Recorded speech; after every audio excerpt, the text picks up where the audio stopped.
শর্মিষ্ঠা একজন প্রতিশ্রুতিশীল লেখিকা।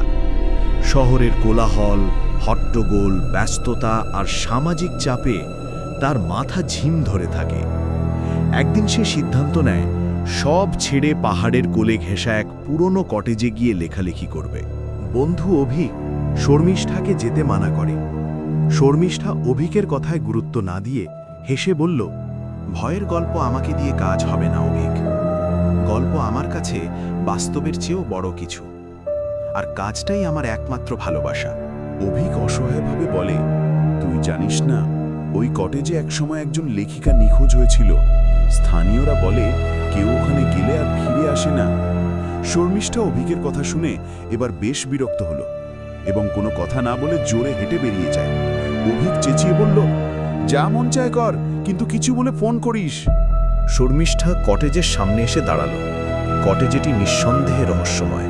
বড় লোহার গেট, বাগান একেবারে শুকনো পাতায় ভরা, বেশ গা ছমছনে ভাব।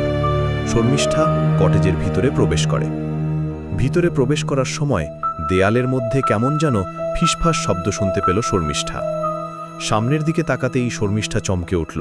তার সামনে এক বৃদ্ধ ভদ্রলোক দাঁড়িয়ে আছে। চোখ দুটো কেমন যেন রহস্যময়, মুখে যেন অদ্ভুত রকমের এক হাসি। শর্মিষ্ঠা অবাক হয়ে তাকিয়েছিল ওই ভদ্রলোকের দিকে। তিনি বলে উঠলেন, আপনি তো শর্মিষ্ঠা?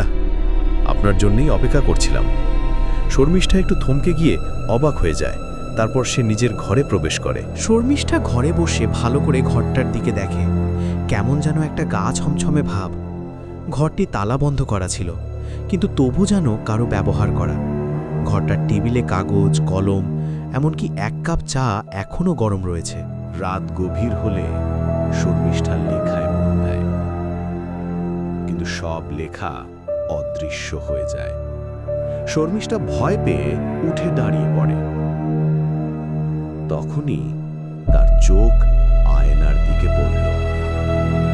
শর্মিষ্ঠা তাকিয়ে দেখল সেখানে দাঁড়িয়ে এক নারী। তার চোখ ফাঁকা, মুখ নিঃশব্দ চিৎকারে খোলা। শর্মিষ্ঠা চিৎকার করে প্রচণ্ড ভয় পেয়ে দৌড়ে নিচে নেমে আসে।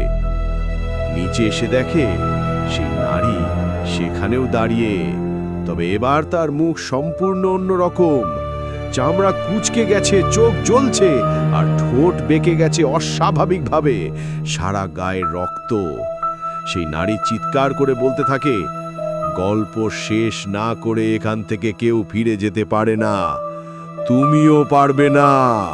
200 বছর পর এক ঝড়ের রাতে আধুনিক পোশাক পরা এক তরুণী ফটোগ্রাফার পাহাড়ের ছবি তুলতে এসে আটকে পড়ে এবং নিরুপায় হয়ে ওই কটেজে রুম খুঁজতে যায়। তাকে দরজা খুলে দেয় এক নারী। চুল কালো, চোখ স্থির, চোখের নিচে গাঢ় ছায়া, কিন্তু মুখে যেন এক শান্ত হাসি। ওই ফটোগ্রাফার জিজ্ঞেস করে, আপনার নাম কি? নারীটি মুখ না নেড়ে বলে উঠল, শর্মিষ্ঠা। আরও গল্প পেতে চ্যানেলটি সাবস্ক্রাইব করুন।